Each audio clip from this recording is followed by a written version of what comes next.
Hi, everybody, and thank you for joining us today for the second webinar in our TechConnect 5 Live series. My name is Kim Melton, and I'm going to be your moderator for today. Quick note before we do get started, this webinar is for educational purposes only, and it shouldn't be used as a substitute for professional engineering design, consultation, or even documentation that might be required by the building codes, contracts, or applicable laws. So if you have any questions after the webinar, you can refer to our specific application guidelines and instructions that are located in the product sections of our website. And then also, as we are talking about equipment today, please refer to the owner's manual for your specific equipment and all operations that we discussed during the webinar. Finally, we're going to follow today's webinar with a survey, and this is your opportunity to provide us with feedback on how we did today. You can even use the survey to ask any additional questions that you may have about the topic of the webinar or suggest new topics for future webinars that you'd like to hear. This survey is part of how we deliver the JAM experience to you, and the JAM experience is listed there in the bottom left corner of your screen, and that's people, passion, perform, and protect, and those are the 4 pillars of our JAM culture here. And webinars like this one are how we deliver that JAM experience to you, but we use the survey to make sure that we're offering the information that has the most value to you as our listeners and attendees to this webinar. So if you have any feedback on how we can improve our webinars, or maybe even feel like we've missed the mark today, we'd really encourage you to fill that out, and we definitely take those details into consideration as we work to improve these webinars for future use. Also, we're frequently asked whether or not we send out these presentations upon their conclusion. We don't actually send out the slides to the presentation itself, but we will post a recording of it online, and you can watch this at any point. Once it's live, you can share it with your colleagues, that sort of thing, and that really ensures that you can have the presentation within its full context. So once that's live for you to view online, we will send an email to you so you can link directly to that. So with that, we're going to get to some introductions. I'm going to turn it over to Jeff Brodie to introduce himself. Hello, everyone. Hopefully you're all staying healthy and safe. As Kim said, my name is Jeff Brodie. I'm the Canadian tech rep, although I do come down into the States to help out a fair bit as well. I've been in the industry for about 17 years, doing various types of installation for everything. What we're going to be looking at today is going over the startup of the machine, prepping for the jobs, understanding what goes into the machine, as well as how to get the best yields. And if you have a complaint, how should that be handled for everything. To get started, we're going to go over the machine and what the individual components are. There's a lot of different machines that are out there. Some of them are perfect for us, some of them are too small. The type of machine that you're going to rent from a big box store is probably going to be a little on the small side for what you guys are going to be looking at trying to get out of a machine. So for that, we highly recommend that you have these bigger contractor machines. The bigger contractor machines are made up of a bunch of different components. The first big one that you see is going to be the hopper. That's where you're actually going to start loading up your material.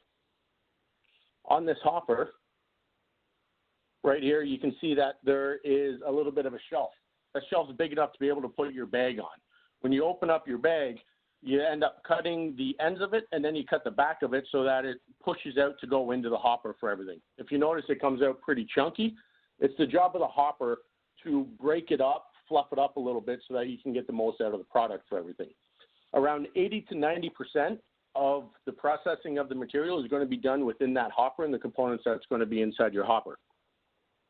So this hopper is going to vary on the type of machine that you have. Most of the time, you're going to be able to fit at least a bag, if not 2. On the bigger ones, you might even be able to get 3, but you want to be careful that you don't actually overfill the hopper, because putting in that extra material will actually start to weigh down the other material that's in there, causing it to not break up and fluff up properly for everything.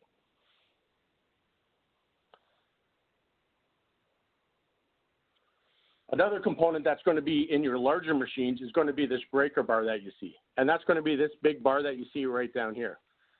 As the machine's running, that bar is going to slowly rotate. And the purpose of that breaker bar is to stop things from building up against the side and push everything down towards the agitator bar. Your agitator bar is going to vary in the different machines that you have. But the main purpose of this bar, as it's spinning, it's going to catch your material, chop it up a little bit, break it down so that it's a little bit fluffier.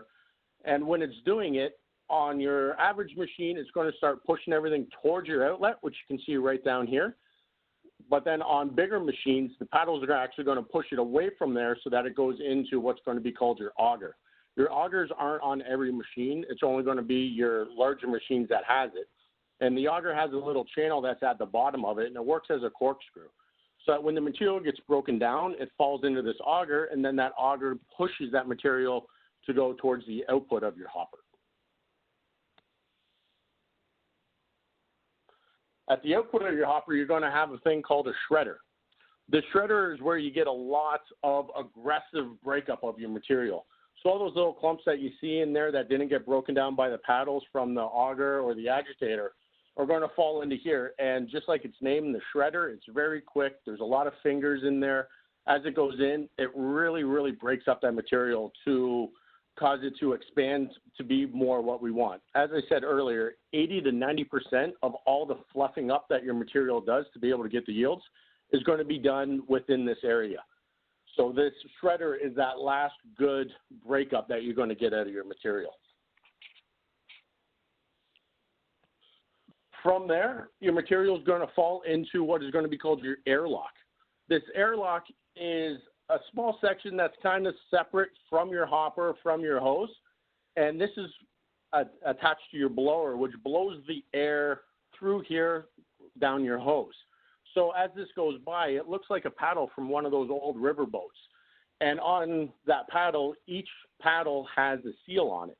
That seal is going to stop the air from blowing back up into the machine, but it's going to allow the air from the blower to pass through so that as that paddle goes around, the material is going to fall out of the shredder into the airlock.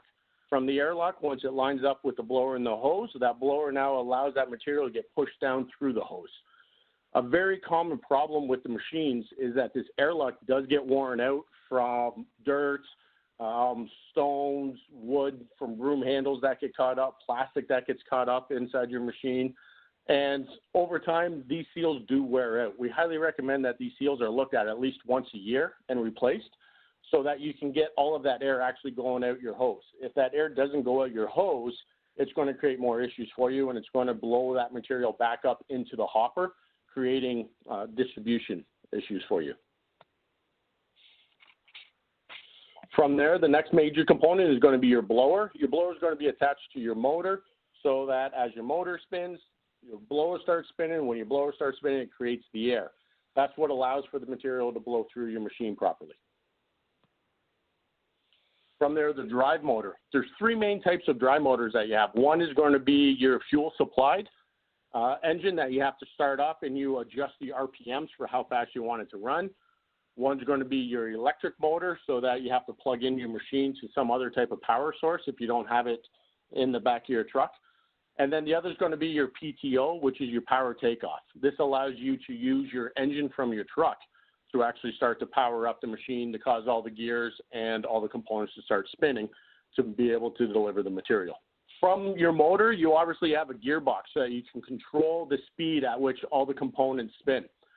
There is a sweet spot where you want to have your machine set up properly so that it spins fast enough inside the machine, but also creates enough air to be able to blow the material out.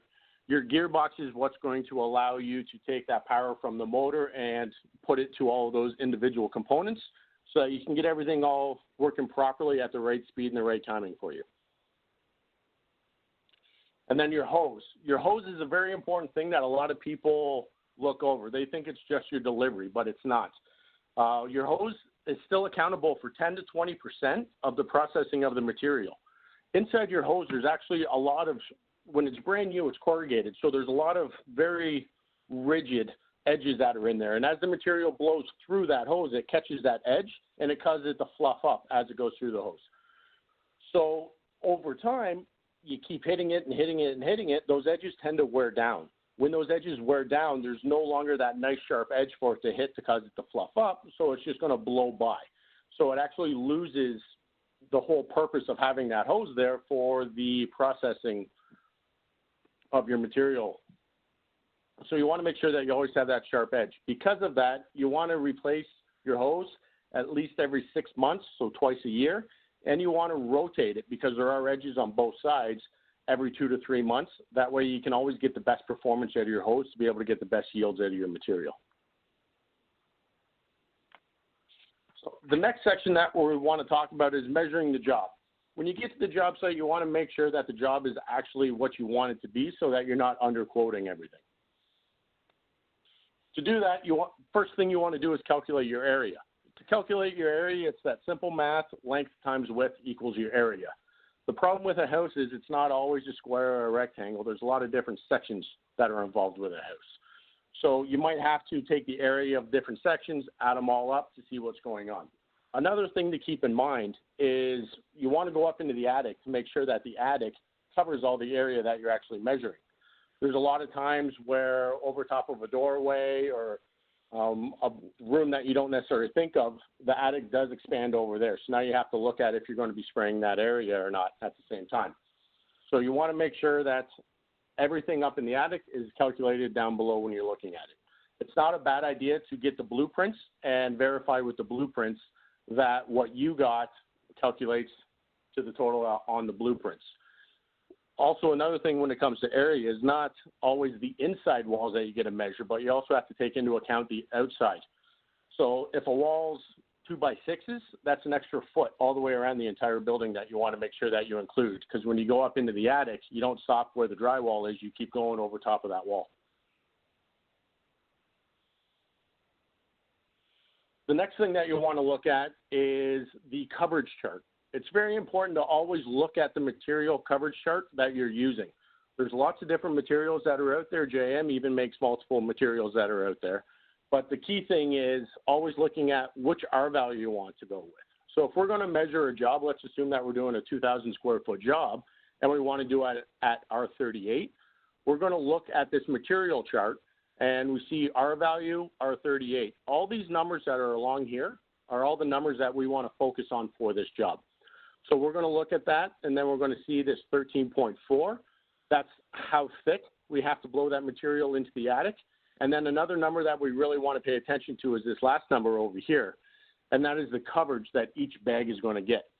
So what this is saying is if we take this bag, blow it through our machine, we're going to get 56.5 square feet out of this bag at an R38, which is at a depth of 13.4. It's very important to always know which R value you're trying to go with, because this big circle that you see here actually has all kinds of different densities for it. When you're blowing an R38, you're going to have a density of 0.53, where if you're blowing an R11, you're going to get a density of 1.4. What that means is the more material you put in, the heavier it is, so it does crush down a little bit onto itself when you're blowing the job. So you can't just take a rule of thumb number saying every time I blow a bag it's going to be this. You want to make sure that you look here so that you know that when you're putting in that extra R value, you have to account for that extra material that's going in there as well. So on this job that we were talking about, that would be roughly 2,000 square feet. We know from that chart that we would get 56.5 square feet per bag, which comes down to 35.4 bags to do that job. So realistically, we would end up wanting to blow around 55 to 56 bags onto that job.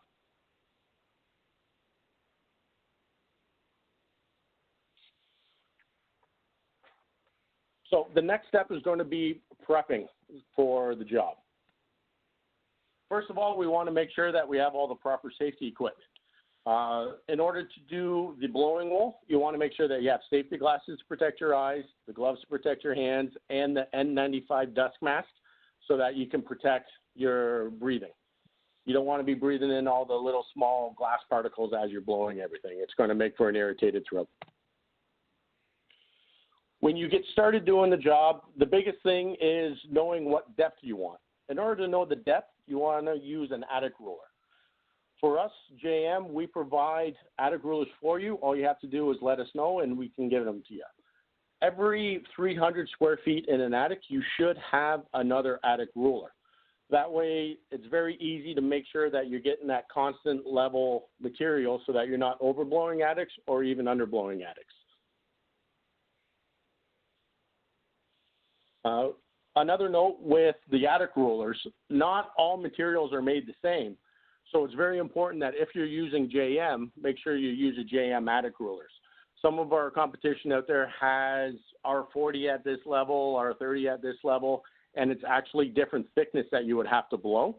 So if an inspector was to go into the attic and see somebody else's attic ruler in there, they might end up failing your job because you have to use less material of JM to get the same kind of coverage that you would have to get for some of our competition.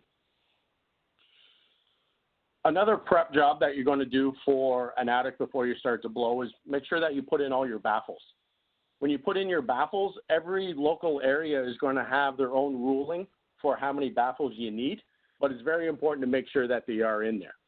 Baffles end up coming down and helping with ice damming. They allow for air circulation to go into your attics. If you have proper air circulation going in, it can prevent your ice damming, and it can also prevent the wind washing, which is occurred when the air comes up through a soffit and blows the insulation away from the edging. So you don't necessarily have to do every single cavity, but it is good to make sure that you have them in here. And right here you can see these black ones that are in here. These black ones are either foam or a plastic.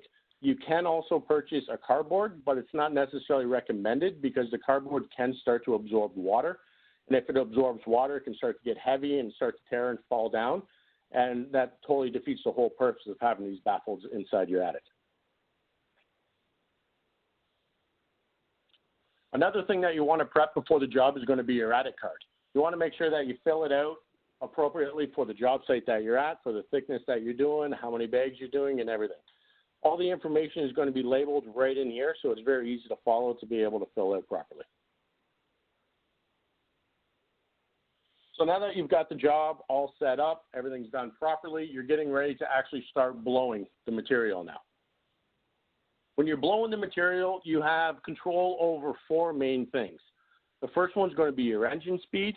Next is going to be your gate opening, your gear setting, as well as your air adjustment. When you get started, the time in the hopper is very important because as we mentioned earlier, that's 80 to 90% of the processing of the material. So you don't want to put the material in and just have it blow right through your machine. You want to leave it in there so that it turns around so that agitator, the breaker bar, or the auger can break up your material and cause it to expand from that compressed state that it was at inside the bag. So to control that time in the hopper, one, you want to control your engine speeds for how fast everything moves. You want to control your gate opening for how fast the material falls into the shredder and the airlock. And you also want to control that gear setting, so your transmission, so that you can make sure that everything's turning at the appropriate speed. You're going to know if everything's set up properly as long as if you're getting that 70 to 80 seconds per bag. Lots of different machines are set up differently. You'll end up using different gears in different machines. You're going to open up your gate more or less for different machines, so it's really hard to say, do this, do this, do this. So it's very important to know how long your bag is going to be in your hopper for, so you can get the appropriate processing inside that hopper before it goes through your hose. The next thing that you're going to start looking at is setting the arc. And what that means is watching the material come out of the end of your hose. When it comes out of the end of the hose, you want to ideally be around 10 feet, and you want to angle it up a little bit so that it comes out and then it kind of falls down like a snowfall onto the attic for everything. If you're pointing it into a corner or you're pointing it down, you're not letting the material just naturally fall down. You're actually going to start to compress it, which is going to compact it, and that's going to create yield issues for you. Typically, to set it up so that you get that nice arc coming out of everything, your air pressure is going to be around 1.5 psi to just over 2 psi. On a machine like this is a volumatic machine. You have a ball valve that I can actually open or close to allow it to increase my air pressure or decrease my air pressure.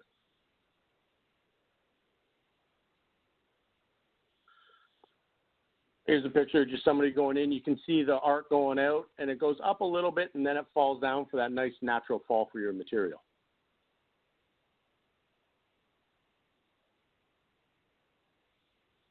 And then when you're finished, you have to have your attic card in there because when an inspector is going to come in, he's going to want to know what's going on, what kind of R value are you doing for everything. So filling out that attic card that you did before, very important, but you want to make sure that it's either sitting just on top of your insulation when they open up the attic hatch, or even better yet, stapled to the wall of your attic hatch. That way, as soon as they go up there, they know what's in there. They know how much is in there for everything. One thing that some people have done that I've seen is they'll actually cut off the little UPC codes for each bag that they blow into the attic and keep it in an envelope. That way, if an inspector ever thinks that they're not blowing enough, they can always look at the UPCs, count them up to say, okay, yep, this met the minimum bag coverage for this attic for everything. One other thing, if you want to help out the inspector as well, is you could take an attic ruler and also staple it next to where this card is so that they can see the attic ruler, so that they can see which attic ruler you're using, what you're going by, and see that when you're actually blowing everything, you're blowing to the certain level.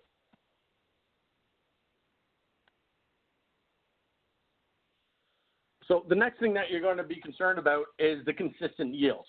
I know I've probably explained some stuff with that 10-foot arc, letting it do that natural fall. Some of you guys are probably like, yeah, that's not necessarily real world. I got corners to deal with. I've got everything else. Yes, we know it's not always going to be that perfect arc that comes out for everything. You are going to have to manipulate it a little bit so that it goes into the corners so that you can get it laid down. But for the most part, you should be able to back it up and get that nice little arc out of it. When you look at the numbers for the coverage, anytime that we're talking about it, those numbers come from a test called the ASTM C175 or 1574-04 coverage testing. This is a standard that all manufacturers have to follow to be able to report their coverage for everything. The numbers that you see on our chart come in, and right underneath the chart, you will see this little note down here.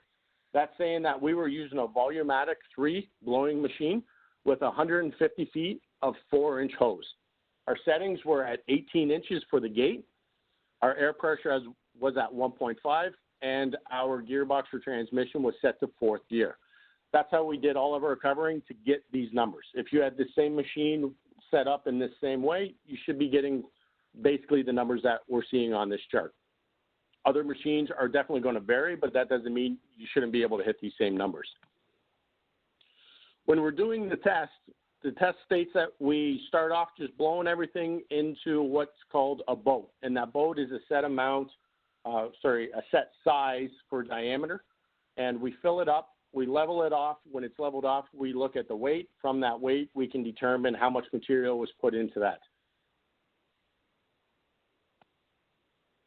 This is what it looks like after the blow, and then we've gone through, and we didn't compress that material or knock it off. We just took a piece of cardboard and kind of blew it over the top to blow it down to make it nice and level on the top of it so that we could find out how much material it took to fill that. When we were doing that, we also looked at what it takes using old hose, different settings on the machine to see how that would affect the yield in the field if we were doing something.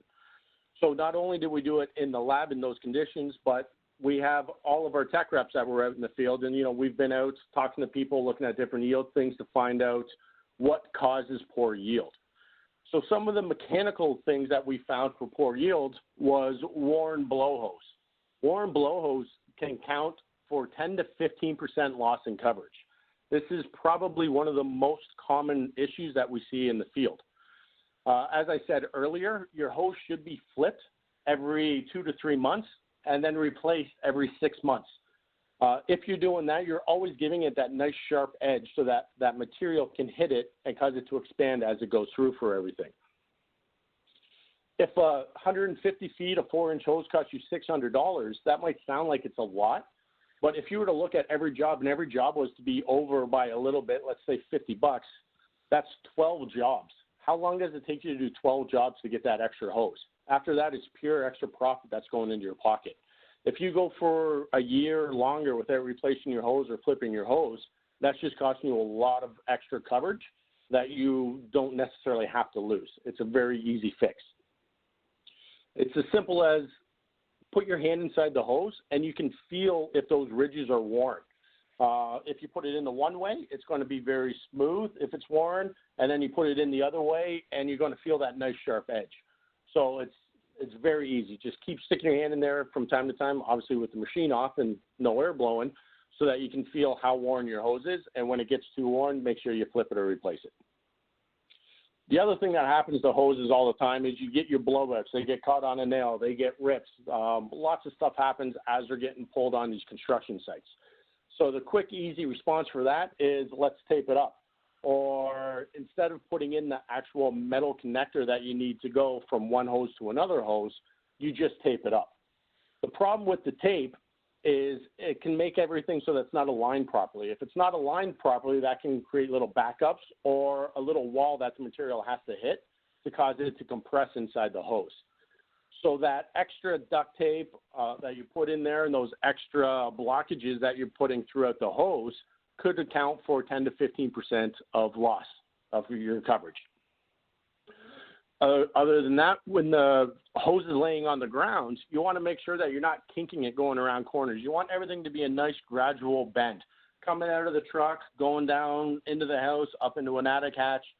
You want to make sure that nothing is less than a 4-inch or 4-foot radius. If it is, your material is going to end up hitting that wall, and when it hits that wall, once again, it's going to compact into itself. So it's going to totally reverse everything that you've done with the hopper as well as those ridges in the hose. When it compacts on itself, it pushes it all back in so that you get a denser product. The denser product is obviously going to hurt your yield. That coverage can result in that 5 to 10% loss of yield. Another major one that we see in the field is going to be improper machine settings. Improper machine settings it can be almost anywhere. But typically, we see around 10 to 20% loss of coverage with the wrong settings on the machine. As I was saying before, you want to make sure that your material is in that hopper for a nice 70 seconds so that it can break up properly, as well as that 1.5 psi of air to come out. If I have too much air, it's going to blow that material right through there, and it's not going to allow it to fluff up on itself. If I have too little, I can actually plug up my hose because it keeps hitting stuff and then slowing it down to start plugging up my hose. So there is that happy medium that you have to find, and each machine is going to be a little bit different for you. The length of hose is also going to determine how much air pressure you have on everything.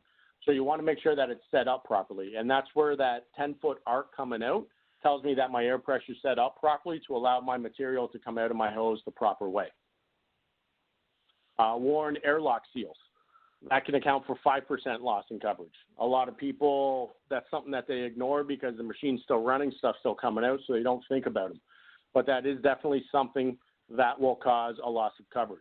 Instead of all that air getting blown down through my hose, I would have to use more air because it's actually leaking up into my hopper and it's blowing my material away from going into where it has to so that it can go out through the hose. As I mentioned before, the hose length, the hose is capable of doing that 10 to 20% of the conditioning of your material. If you don't have enough hose, it's not going to allow it enough time in that hose to break up enough, to fluff up enough to be able to give you the proper coverage. So you want to make sure that you have at least 150 feet of hose on your machine. There is a case where it's too much hose. You know, you don't have to have like 400 or 500. You're not going to get the extra benefits by having that much hose on there. But make sure that you're, you know, in that 150, 200 kind of range. If you have to go more, you know, give us a call. We can talk about it and make sure that it's not going to affect the performance of your material at all. Debris in the shredder. That's another big one. Debris in the shredder, we know that the shredder spins very fast. It's very aggressive for that breakup for everything, and it's really the last spot in the hopper where everything breaks up before it goes into that hose. If I've got all kinds of garbage that falls into my machine, the bags fall in there and get caught up, so I got plastic around all the little fingers that are in my shredder. That's going to reduce an area where the material can go in and get broken up. So if I have less area for it to get broken up, obviously I'm going to have a lot less performance out of that section of the machine. So that can account for another 5% loss. So you want to make sure that your shredder, also your agitator, your auger, all that is free of all the debris.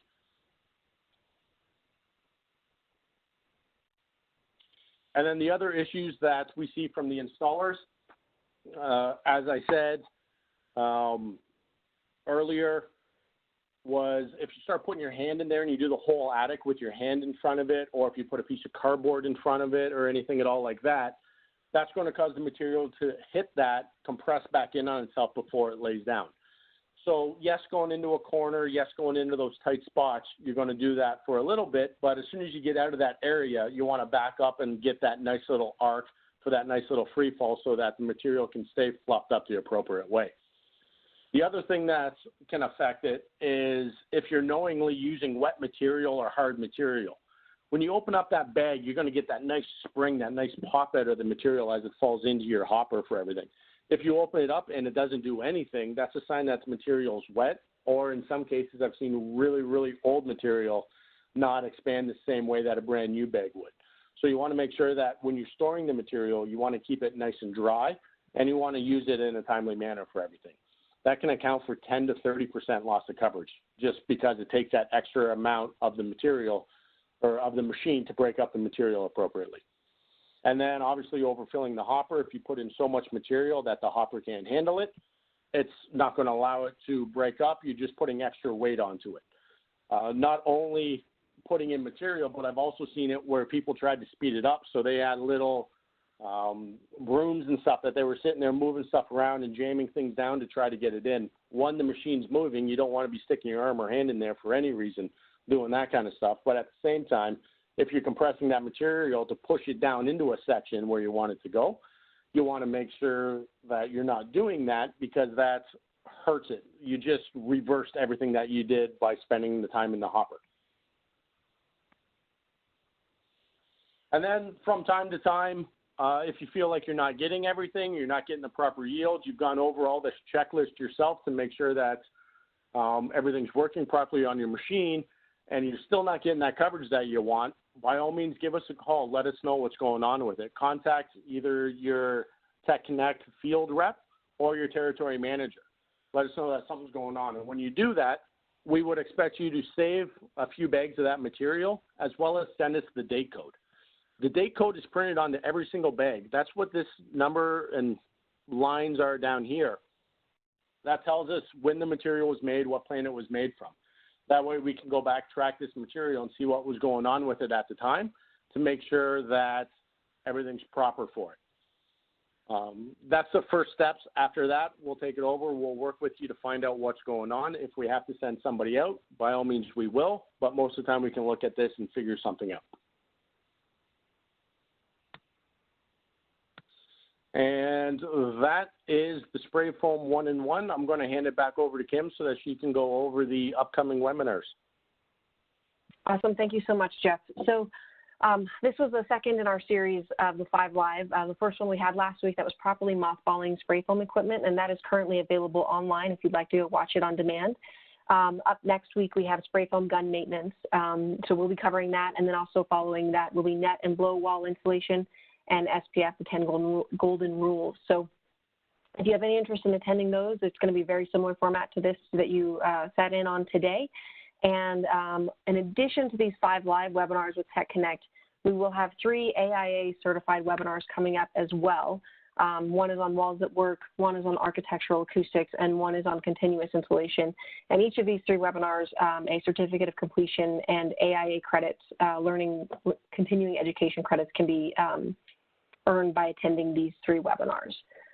So with that, we're going to dive into a couple of questions. We did have some pre-submitted questions. Some of them were around spray foam, and actually we're going to save those until next week. So if you ask any questions when you submitted your registration for the webinar on spray foam, we'll actually be talking about those in our webinar next week. So make sure you tune in for that one as well.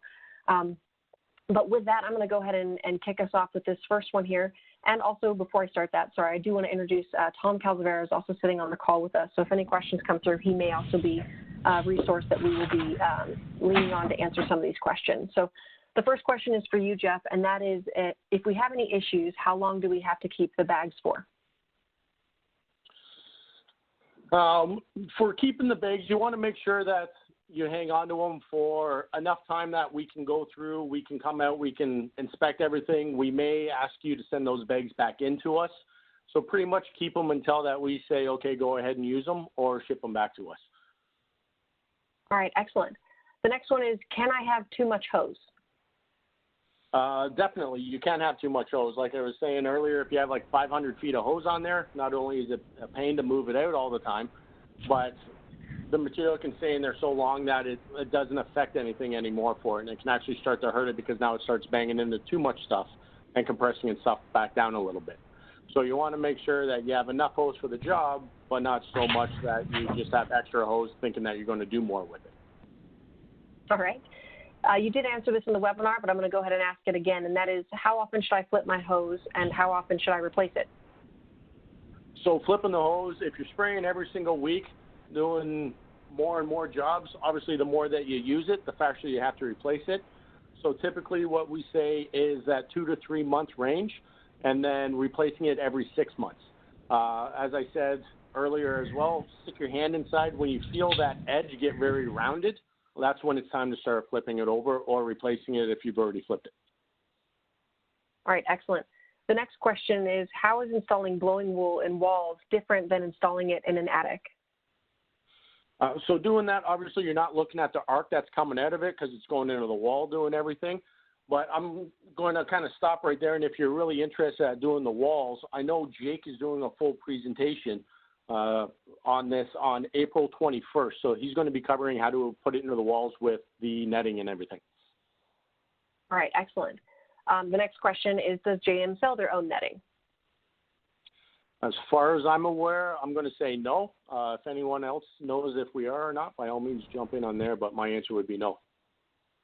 All right, the next question is, can you please go over how a 2,000 square foot job at an R38 is 56 bags of blowing wool? It looks like it should be about 36 if we follow your guide. So I'm going to go back to that slide here, Jeff, while you speak to that. For that, it's not 56 bags, it's 56 square feet per bag.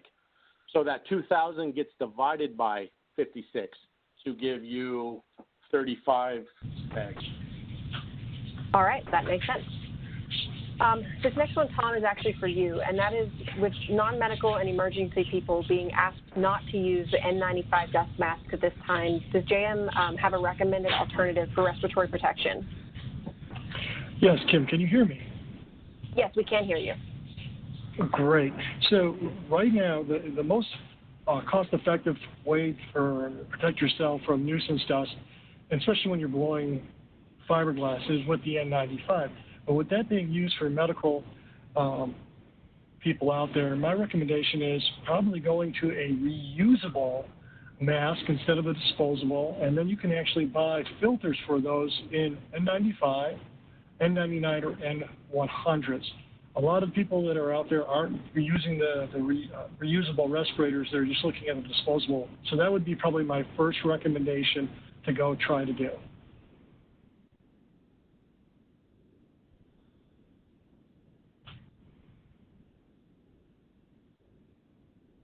Hello? Sorry, guys, I had muted myself. The next question is for Jeff. And that is, would you say that Climate Pro would require the gate to be more open than L77 or InsulSafe in average machines, mostly as open as possible? It all depends on what your gear settings are going to be for everything, as well as the size of your machine for it. So that's a hard question to just say yes or no to. The big thing is, put in one bag, empty out your hopper, put in one bag, let it run. If you're hitting that, 70 to 80 seconds, then your gate's set appropriately. Thank you. And the next question is also for you, Jeff, and that is, would you recommend a minimum of a 150-foot hose when blowing in a typical attic to get maximum coverage? Definitely. If you start going less than 150, you're actually going to start hurting yourself because you don't have enough hose with the edges in there for the material to blow across to cause it to break apart enough. All right. And are there any advantages to using a smaller hose diameter, 2.5 inches, 3 inches? Not necessarily. I get why a lot of people like to use that. As you saw from our chart, below our chart, it said all the settings that we had to do everything. We were always using the 4-inch hose. If you're using a smaller hose, it's a little bit tighter, so it's a little bit harder for the material to break up. I do know that some people out in the field go 4-inch down to 3-inch down to 2-inch kind of thing. Not necessarily recommended. People do that because it makes their life a little bit easier moving a smaller hose around in the attic.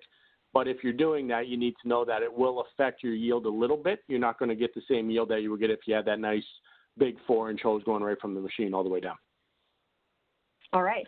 The next question is actually for me, and that's what's the website to watch the past recordings of the webinars online. So you can watch them on jm.com on our building insulation section. You'll see, if you click on the building insulation menu on the right side, the left side of your screen, you'll see a drop-down menu that just says it has webinars in there. So you can click on that. You can also, we will send these out to you in an email. So if you attended today, we have your emails. We'll notify you when the next webinar is coming. And in that email, you'll actually get it tomorrow, will be a link to the on-demand webinar that you can watch online. So if you sit tight for that tomorrow, you will be getting an email notification about it. The next question is for you, Jeff, and that is, does attaching a reduced section of hose at the end of the hose for tighter, tougher to reach areas affect the material? It will affect it a little bit depending on how long that hose is. It's hard to say how much it will affect it, but there definitely will be effects for putting on smaller hoses for everything. Could just be a little bit that's, because it makes it easier to get in, you're willing to take that small little sacrifice.